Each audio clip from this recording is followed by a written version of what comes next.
এখন আমরা যে টপিকটা নিয়ে আলোচনা করব তা হলো I to the power N এর মান কীভাবে নির্ণয় করতে হয় এবং আই এর বিভিন্ন সিরিজের মান কীভাবে নির্ণয় করতে হয় সেটা আমরা একটু দেখব। প্রথমত আই এর মান কত? আই এর মান হচ্ছে √(-1). এখন আমি যদি তোমাকে জিজ্ঞেস করি যে আই স্কোয়ারের মান কত, √(-1)কে যদি তুমি স্কোয়ার করো তাহলে অ্যান্সারটা চলে আসবে -1। এরপর আমি যদি তোমাকে জিজ্ঞেস করি যে আই কিউব এটার মান কত, আই কিউবের ভ্যালুটা হলো I square into I. I square এই ভ্যালুটা কত? এই ভ্যালুটা হচ্ছে -1 ইন্টু আই, অর্থাৎ আই কিউবের ভ্যালুটা আমরা পাচ্ছি -i। এরপর আমি যদি তোমাকে জিজ্ঞেস করি আই টু দি পাওয়ার 4 এর ভ্যালু কত, আই টু দি পাওয়ার 4 মানে হচ্ছে আই স্কোয়ারের উপর হোল স্কোয়ার। আই স্কোয়ার এর ভ্যালুটা হলো -1 তার উপর হোল স্কোয়ার, অর্থাৎ আই টু দি পাওয়ার 4 এর ভ্যালুটা হলো 1। এরপর আমি যদি তোমাকে জিজ্ঞেস করি যে আই টু দি পাওয়ার 5 এর ভ্যালুটা কত, i to the power 4 into I. যেহেতু আই টু দি পাওয়ার 4 এর ভ্যালুটা আমরা অলরেডি বের করে ফেলেছি 1, তাহলে 1 ইন্টু আই, অর্থাৎ এই ভ্যালুটা হবে সিম্পলি আই। এরপর যদি আমি তোমাকে জিজ্ঞেস করি আই টু দি পাওয়ার 6 এর ভ্যালুটা কত, i to the power 4 into i square. I to the power 4 এর ভ্যালু 1, আই স্কোয়ারের ভ্যালু -1, অর্থাৎ এই ভ্যালুটা চলে আসে -1। এরপর আমি যদি তোমাকে জিজ্ঞেস করি যে আই টু দি পাওয়ার 7 এর ভ্যালুটা কত, i to the power 4 into i cube. I to the power 4 এর ভ্যালুটা 1 আর আই কিউবের ভ্যালুটা আমরা এর আগেই বের করেছি -i, তাহলে এই ভ্যালুটা চলে আসে -i। I to the power 8 এই ভ্যালুটা কত হবে, i to the power 4 into i to the power 4, অর্থাৎ 1 ইন্টু 1, অর্থাৎ 1। এখান থেকে আমরা একটা জিনিস খেয়াল করে দেখলাম, আই এর ভ্যালুটা যা আই টু দি পাওয়ার 5 এর ভ্যালুটাও তাই, আই স্কোয়ারের ভ্যালু যা আই টু দি পাওয়ার 6 এর ভ্যালুটাও তাই, আই কিউব এই ভ্যালুটা যা আই টু দি পাওয়ার 7 এই ভ্যালুটাও তাই, আই টু দি পাওয়ার 4 যা আই টু দি পাওয়ার 8ও তাই। অর্থাৎ এখান থেকে আমরা একটা ডিসিশনে আসলাম। কি ডিসিশনে আসলাম? যে আই এর পাওয়ার প্রত্যেকটা 4 ঘর পর পর একবার করে রিপিট করে, অর্থাৎ আই এর ভ্যালু যা আই টু দি পাওয়ার 5 এর ভ্যালুটা আই টু দি পাওয়ার 9 এর ভ্যালুটাও তাই হবে। আই স্কোয়ারের ভ্যালুটা যা আই টু দি পাওয়ার 6 এর ভ্যালু যা আই টু দি পাওয়ার 10 এর ভ্যালুটাও তাই হবে -1। আই কিউবের ভ্যালু যা আই টু দি পাওয়ার 7 এর ভ্যালু তাই, এবং আই টু দি পাওয়ার 11 এর ভ্যালুও সেম হবে, সেটা হবে -i। এবং একইভাবে আই টু দি পাওয়ার 4 এর ভ্যালু যা আই টু দি পাওয়ার 8 এর ভ্যালু তাই, এবং আই টু দি পাওয়ার 12 এর ভ্যালুও তাই হবে, এবং সেই ভ্যালুটা হবে 1। অর্থাৎ এখান থেকে আমরা আই এর ব্যাপারে বেশ কিছু ডিসিশনে আসতে পারি। প্রথম decision, I to the power 4n equals to 1। এরপর I to the power 4n plus 1 এই ভ্যালুটা হবে আই। এরপর এই লাইন থেকে লিখতে পারি I to the power 4n plus 2 equals to -1। এই লাইনটা থেকে আমি লিখতে পারি I to the power 4n plus 3 equal to -i। অর্থাৎ তোমাকে যে কাজটা করতে হবে i to the power n এর ভ্যালু জানার জন্য, তোমাকে এই চার্টটা মুখস্থ রাখতে হবে। সহজ কথায় I to the power 4n এর ভ্যালুটা 1, I to the power 4n plus 1 তার ভ্যালুটা i, i to the power 4n plus 2 অর্থাৎ আই স্কোয়ার তার ভ্যালুটা -1, I to the power 4n plus 3 অর্থাৎ সিম্পল কথায় আই কিউব তার ভ্যালুটা হচ্ছে -i। এই চারটা ভ্যালু যদি তুমি মনে রাখতে পারো তাহলে তুমি আই এর সিরিজের যে কোনো ভ্যালু বের করে ফেলতে পারো। একটা এক্সাম্পল দেখি, আমি তোমাকে জিজ্ঞেস করলাম যে তুমি আমাকে বলো যে আই টু দি পাওয়ার 17 এর ভ্যালু কত। এটাকে আমরা কি লিখতে পারি, I to the power 16 plus 1। তাহলে এই 16টা 4 এর মাল্টিপল, তাহলে এটাকে আমি সিম্পলি লিখতে পারি আই টু দি পাওয়ার 1 অর্থাৎ আই। তোমাকে আমি আর একটা প্রশ্ন করি, আই টু দি পাওয়ার 99 এই ভ্যালুটা কত, i to the power 96 plus 3। এখানে এই 96টা 4 এর মাল্টিপল, তাহলে এই জিনিসটাকে আমি ডিরেক্টলি লিখতে পারি আই কিউব। আই কিউবের ভ্যালুটা কত আমরা মুখস্থ করেই রেখেছি, সেটা হচ্ছে -i, বা তুমি সিম্পলি এখান থেকেও বলতে পারো যে I to the power 4n plus 3 -i। এরপর আরেকটা এক্সাম্পল দেখার চেষ্টা করি। তোমাকে আমি প্রশ্ন করলাম যে আই টু দি পাওয়ার 1994 এই ভ্যালুটা কত। যখন তোমাকে অনেক বড় একটা ভ্যালু দেয়া হবে তখন তুমি হঠাৎ করে কনফিউজড হয়ে যেতে পারো যে এই জিনিসটার কাছাকাছি 1994 এর কাছাকাছি 4 এর মাল্টিপল একটা ভ্যালু আনার জন্য আমাকে অনেক চিন্তা করতে হবে। না, আসলে অনেক চিন্তা তোমাকে করতে হবে না। যখন I to the power something দেয়া থাকবে এবং অনেক বড় একটা নাম্বার দেয়া থাকবে তখন তুমি শুধুমাত্র লাস্ট 2 ডিজিট চিন্তা করবে। কেন লাস্ট 2 ডিজিট চিন্তা করবে? তার কারণটা হলো 1994 মানে হচ্ছে 1900 প্লাস 94। 1900 অবভিয়াসলি এটা 4 দ্বারা বিভাজ্য, 100 4 দ্বারা বিভাজ্য। সেই কারণে আমরা যখন অনেক বড় কোনো নাম্বার দেখব 4 দ্বারা বিভাজ্যতার ক্ষেত্রে আমরা শুধুমাত্র লাস্ট 2 ডিজিটটা চিন্তা করব। এটাকে আমরা সিম্পলি i টু দি পাওয়ার 94 বলতে পারি, অর্থাৎ এখান থেকে বলতে পারি i to the power 92 plus 2। এখানে এই 92টা 4 দ্বারা বিভাজ্য। তাহলে পরের লাইনটা আমরা লিখতে পারি i টু দি পাওয়ার 2, অর্থাৎ i স্কোয়ারের ভ্যালুটা আমরা জানি কত, -1। তাহলে এখন তোমাকে i এর উপর পাওয়ার যত বড় কিছুই দিক না কেন তোমার কাছে এটা বের করা কোনো ডিফিকাল্ট কাজ না। যেমন আমি যদি তোমাকে বলি যে i টু দি পাওয়ার 1999528 এটার ভ্যালু কত, তো আসলে এটা নিয়ে ভয় পাওয়ার কিচ্ছু নাই, খুবই সোজা জিনিস। কি করতে হবে, i টু দি পাওয়ার তোমাকে জাস্ট চিন্তা করতে হবে লাস্ট 2 ডিজিটটা, তাহলে i টু দি পাওয়ার 80। তো i টু দি পাওয়ার 80 তো একটা 4 দিয়ে ডিভিজিবল একটা number, so i to the power 80 মানে হচ্ছে i to the power 4n, যেহেতু এটা 4 দ্বারা বিভাজ্য, সো এটার ভ্যালু হচ্ছে 1। দ্যাট মিন্স তোমাকে i এর উপর পাওয়ার দিয়ে যা খুশি বলুক না কেন যে i টু দি পাওয়ার অমুক কত তমুক কত, এটা কত ওটা কত সেটা কত, তোমার কাছে এটা বের করা কোনো ব্যাপারই না, যদি তুমি এই জিনিসটা জানো। আর যদি তুমি এই জিনিসটা না জানো তখন কিন্তু এটা তোমার জন্য অনেক কঠিন একটা ব্যাপার হয়ে যেত, কিন্তু সেটা এখন হচ্ছে না কারণ তুমি এটা জেনে গিয়েছো। এখন আমরা চলে আসবো i এর বিভিন্ন সিরিজের ভ্যালু কীভাবে বের করতে হয়। এখানে i equals to i square equal to -1, i cube equals to -i to the power 4 equals to 1। আমি যদি এই চারটা যোগ করে দেই 1 plus i square plus i cube plus i to the power 4 equal to কত হয়, এই চারটা ডান পাশের চারটা যোগ করলে দেখো i -i কাটা কাটা -1 1 কাটা ইকুয়ালস টু 0। এবার আমরা যদি এই চারটা যোগ করার চেষ্টা করি i to the power 5 plus i to the power 6 plus i to the power 7 plus i to the power 8, সবগুলো যোগ করলে এখানেও সবগুলো একজন একজনের সাথে কাটা হয়ে ইকুয়ালস টু 0। একইভাবে আমি যদি এখানে এই চারটা যোগ করার চেষ্টা করি একটা 0 পাবো। তাহলে এখান থেকে আমরা একটা ডিসিশনে আসছি। কি ডিসিশন, যে i এর যদি আমরা যে কোনো একটা সিরিজ নেই, এমন একটা সিরিজ যেখানে i এর পাওয়ার ক্রমাগত 1 করে বাড়ছে, এই সিরিজটা যদি আমরা সুন্দরভাবে যোগ করে দেই তাহলে প্রত্যেকটা করে চারটা করে ভ্যালু প্লাস হয়ে 0 হয়ে যায়। এখান থেকে আমরা i এর বিভিন্ন লম্বা লম্বা সিরিজের ছোট ছোট ভ্যালু পাবো। এক্সাম্পল দেখো, i plus i square plus i cube plus i to the power 4 plus dot dot dot dot dot plus i to the power 100, এটার ভ্যালুটা কত? প্রথম প্রশ্নে এটা জানতে চাওয়া হলো। প্রথমেই তোমাদেরকে যে জিনিসটা জানতে হবে সেটা হচ্ছে এখানে পদ সংখ্যা কত। সিরিজটা শুরু হয়েছে i থেকে এবং সিরিজটা শেষ হয়েছে i টু দি পাওয়ার 100-এ গিয়ে, তাহলে এখানে মোট 100টা পদ আছে। i এর সিরিজের ক্ষেত্রে আমরা কি জানি, যে i এর সিরিজের ক্ষেত্রে পরপর 4টা করে পদ মিলে একটা করে 0 তৈরি হয়, তাহলে এই 4টা মিলে একটা 0 তৈরি হবে, এর পরের 4টা মিলে আর একটা 0 তৈরি হবে, এইভাবে কন্টিনিউ করতে করতে যেহেতু 100 একটা 4 দিয়ে ডিভিজিবল একটা নাম্বার, তাহলে কি হবে, এখানে 100টা পদ প্রত্যেকটা চারটা করে 0 হয়ে 100টা পদ মিলেই 0 তৈরি হয়ে যাবে, অর্থাৎ চারটা করে পদ মিলে ইন টোটাল 25টা 0 তৈরি করবে এবং সবগুলা 0 যখন যোগ হবে তখন ফাইনালি অ্যান্সারটা দাঁড়াবে 0। এরপর আমরা আরেকটা এক্সাম্পল দেখি, এইটারই একটু অ্যাডভান্সড ভার্সন। দ্বিতীয় প্রশ্নটায় বলা হলো 1 plus i square plus i cube plus i to the power 4 plus dot dot dot dot continue করতে করতে সামনের দিকে ফরওয়ার্ড করেছে। তাহলে এখানে পদ সংখ্যা কয়টা, i থেকে i টু দি পাওয়ার 100, এখানে তো 100টা আর এই 1 আর একটা, তাহলে ইন টোটাল পদ সংখ্যা 101টা। চারটা করে পদ 0 হয়ে যাচ্ছে, তাহলে কতগুলো পদ 0 হয়ে গেল, চারটা করে ইন টোটাল 100টা পদ 0 হয়ে যাবে, তাহলে বাকি থাকবে কয়টা পদ, একটা পদ বাকি থাকবে। তো এখন মজার বিষয় হচ্ছে তুমি সেই একটা পদ শুরুর পদটাও রাখতে পারো, শেষের পদটাও রাখতে পারো, তোমার ইচ্ছা।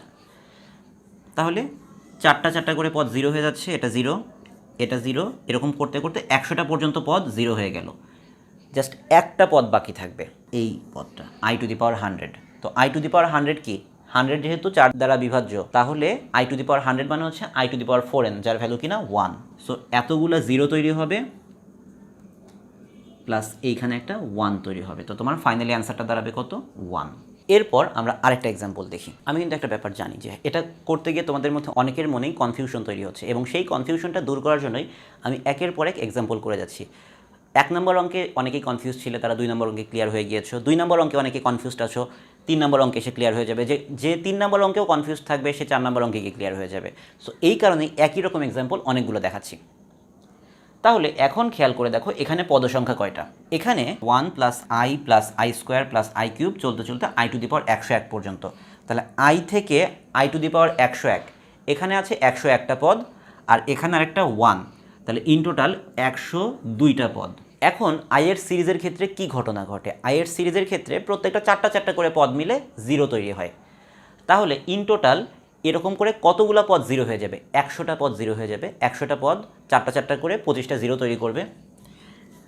এই চারটা মিলে একটা 0, এর পরের চারটা মিলে আরেকটা 0, এরকম করে অনেকগুলো 0 তৈরি হবে।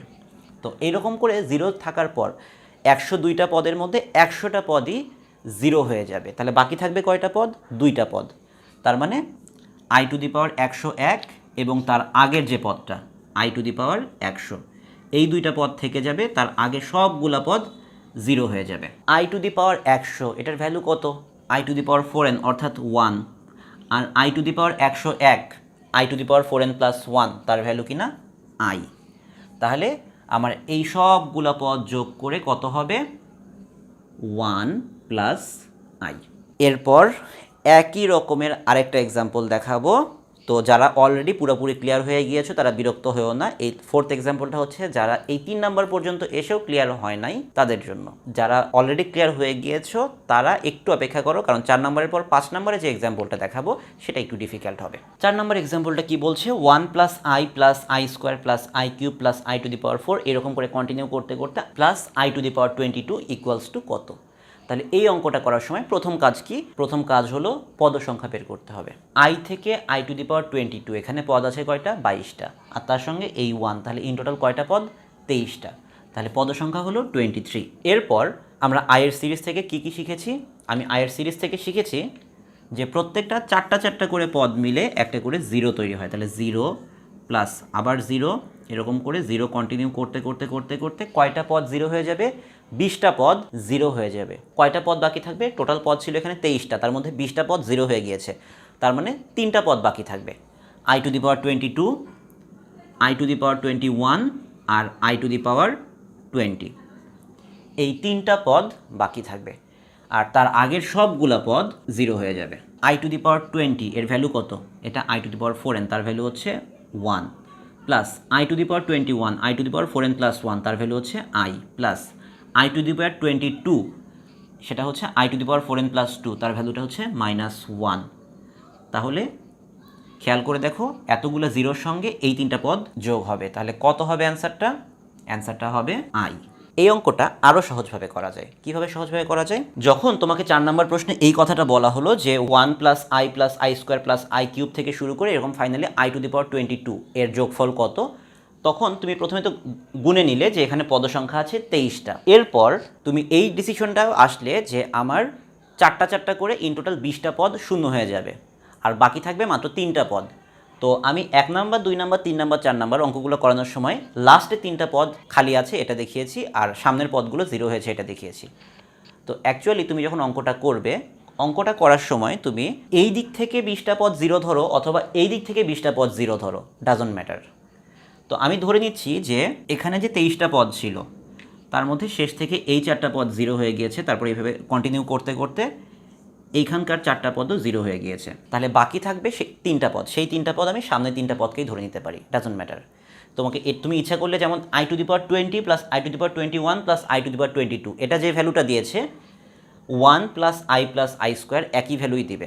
কাজেই বুদ্ধিমানের কাজ হচ্ছে যে শেষেরগুলোকে কাউন্ট করার চাইতে শুরুগুলোকে কাউন্ট করাটাই বেশি সোজা হয়ে যায় অঙ্কটা। তাহলে এখান থেকে আমরা কি লিখতে পারি? 1 প্লাস আই স্কোয়ার মানে -1, অর্থাৎ এই 3টা যোগ করলে কত চলে আসে? আই। আমরা তো তাহলে আইয়ের সিরিজ থেকে 4টা এক্সাম্পল দেখলাম, 4টাই খুব সহজ ছিল। এবার একটু ডিফিকাল্ট একটা এক্সাম্পল দেখি। দেখো আগের অঙ্কগুলোতে আমার জন্য কাউন্ট করাটা খুব সোজা ছিল, কারণ আমি আইদার 1 থেকে স্টার্ট করেছিলাম অথবা আই থেকে স্টার্ট করেছিলাম। কিন্তু কোশ্চেন নাম্বার 5-এ যখন আমি বললাম i to the power 7 plus i to the power 8 plus i to the power 9 plus i to the power 82, এখানে পদ সংখ্যাটা বের করা চট করে মাথার মধ্যে ধরানোটা একটু ডিফিকাল্ট। যে পদ সংখ্যা হঠাৎ করে কত হবে, আমি কি হাতে গুনতে থাকবো যে 7 থেকে শুরু করে একবারে 82 পর্যন্ত কাউন্ট করতে থাকবো? এটা কিন্তু অনেক ডিফিকাল্ট একটা কাজ। এখানে পদ সংখ্যা বের করার জন্য আমরা একটা ট্রিক অ্যাপ্লাই করব। পদ সংখ্যা বের করতে গেলে আমাদের যে কাজটা করতে হবে সেটা হচ্ছে একদম ফাইনালি লাস্টে আইয়ের পাওয়ার যা আছে 82 মাইনাস একদম সামনে আয়ের পাওয়ারটা যা আছে 7 প্লাস 1, এটাই হলো আমাদের পদ সংখ্যা। একদম শেষে আয়ের যেটা পাওয়ার সেটা মাইনাস একদম শুরুতে আয়ের যেটা পাওয়ার সেটা প্লাস 1। এটা কখন আমি অ্যাপ্লাই করতে পারবো? যখন আয়ের পাওয়ার 1 করে বাড়ছে। আয়ের পাওয়ার যদি 2 বা 3 করে বাড়ে তখন কিন্তু তুমি এটা অ্যাপ্লাই করতে পারো না। সো যখন আয়ের পাওয়ার 1 করে বাড়ছে তখন পদ সংখ্যা হবে শেষ পাওয়ারটা মাইনাস শুরুর পাওয়ারটা প্লাস 1। তাহলে পদ সংখ্যা কত হবে? 82 মাইনাস 7 প্লাস 1 কত হয়? 76। 76 4 দিয়ে ডিভিজিবল একটা নাম্বার, তার মানে চারটা করে পদ যখন 0 হয়ে যাবে তখন ইন টোটাল 76টা পদই 0 হয়ে যাবে। তাহলে এইটার যোগফল কত হবে? 0। এরপর আমরা আরেকটু ডিফিকাল্ট একটা এক্সাম্পল দেখি। যদি আয়ের পাওয়ার 1 করে না বাড়ে, আয়ের পাওয়ার যদি 2 করে বাড়ে, 3 করে বাড়ে, 4 করে বাড়ে, তখন কি ঘটবে? কোয়েশ্চেন নাম্বার 6, এটা হচ্ছে তোমাদের জন্য একটা কঠিন অঙ্ক। তোমাদের যদি কেউ তোমাদের মাথাটা ঠিকমতো আউলায় দিতে চায় তাহলে এই অঙ্কটা তোমাদের পরীক্ষায় দিবে। তো এই অঙ্কটার ক্ষেত্রে কি বলা হচ্ছে? i to the power 9 plus i to the power 11 plus i to the power 13 plus i to the power 15 continue করতে i to the power 51 add করলে ভ্যালুগুলো কত হয়? প্রথম চ্যালেঞ্জটা হলো এখানে আমার পদ সংখ্যা বা নাম্বার অফ টার্মস বের করতে হবে। পদ সংখ্যা বের করতে গেলে যেটা হয়, আমরা যখন এর আগে পদ সংখ্যা বের করেছি আমি তখন একটা কথা উল্লেখ করে দিয়েছিলাম, আয়ের পাওয়ার যদি 1 করে বাড়ে তখন শেষ পদের পাওয়ার মাইনাস প্রথম পদের পাওয়ার প্লাস 1। আর আয়ের পাওয়ার এখানে 1 করে বাড়ছে না, এখানে আয়ের পাওয়ার 2 করে বাড়ছে। এক্ষেত্রে পদ সংখ্যা কত হবে? শেষ পদের পাওয়ার মাইনাস প্রথম পদের পাওয়ার ডিভাইডেড বাই কত করে বাড়ছে? 2 করে বাড়ছে, ডিভাইডেড বাই 2 প্লাস 1। যদি এখানে 2 করে না বেড়ে 3 করে বাড়তো তাহলে ডিভাইড করতে 3 দিয়ে, যদি 4 করে বাড়তো তাহলে ডিভাইড করতে 4 দিয়ে। তাহলে পদ সংখ্যা এটার ক্ষেত্রে কত হচ্ছে? 51 মাইনাস 9 মানে হচ্ছে 42 ডিভাইডেড বাই 2 প্লাস 1, অর্থাৎ 21 প্লাস 1 22। তাহলে এখানে কতগুলো পদ আছে? এখানে ইন টোটাল 22টা পদ আছে। এই 22কে কীভাবে লেখা যায়? 20 প্লাস 2। তাহলে চারটা করে পদ যোগ হয়ে 0 হয়ে যাবে। তাহলে ইন টোটাল কতগুলো পদ 0 হয়ে যাবে? 20টা পদ 0 হয়ে যাবে আর 2টা পদ বাকি থাকবে, অর্থাৎ এখান থেকে বাকি সবগুলো পদ 0 হয়ে যাবে। তাহলে যে দুটো পদ বাকি আছে i টু দি পাওয়ার 9 মানে হচ্ছে i to the power 4n plus 1, কারণ এটাকে এইভাবে লেখা যায় i to the power 8 plus 1, আর এটাকে লেখা যায় i to the power 8 plus 3। তাহলে i plus i cube, i এর ভ্যালু তো i আর i কিউবের ভ্যালুটা মাইনাস i, তাহলে এটার অ্যান্সারটাও 0ই চলে আসে। এটা আসলে পরপর দুটো অ্যান্সার 0 চলে এসেছিল, এটা আমার অনিচ্ছাকৃত একটা ব্যাপার। এখানে অ্যান্সার 0 না এসে নন জিরো ভ্যালু আসতে পারে, তো যে কোনো ভ্যালুই আসতে পারে। তোমাদের জন্য এইটা শিখিয়ে রাখলাম আয়ের সিরিজটা। আয়ের সিরিজে যে 6টা অঙ্ক আমি করলাম 1 থেকে 6 পর্যন্ত আমি করার সঙ্গে সঙ্গে তো তোমরাও আমার সঙ্গে করেছো, বাট একটা জিনিস মেক শিওর করো যে এই 6টা অঙ্ক একবার করে না, তোমরা 2বার করে কমপক্ষে করো। একবার আমার সঙ্গে করে নেওয়ার পরও ভিডিওটা শেষ হয়ে যাওয়ার পর আরও একবার 1 থেকে 6 নম্বর অঙ্ক আরেকবার নিজেরা করার চেষ্টা করো, তাহলে জিনিসটা মাথার মধ্যে সুন্দরভাবে গাঁথবে। এবং এই অঙ্কটা কিন্তু খুবই ইম্পর্টেন্ট তোমাদের অ্যাডমিশন টেস্টের জন্য। এরপর আমরা যে জিনিসটা নিয়ে আলোচনা করব সেটা হলো omega to the power n এর মান এবং ওমেগা এর সিরিজ। আয়ের যেরকম i to the power n এর মান আছে, ওমেগারও omega to the power n এর মান আছে, এবং ওমেগারও সিরিজ এরকমভাবে ক্যালকুলেট করা হয়। এক্স্যাক্টলি আয়ের মতো না, ওটার জন্য নিয়মটা আরেকটু ডিফারেন্ট, সেটা আমি পরের ভিডিওতে তোমাদেরকে দেখাচ্ছি।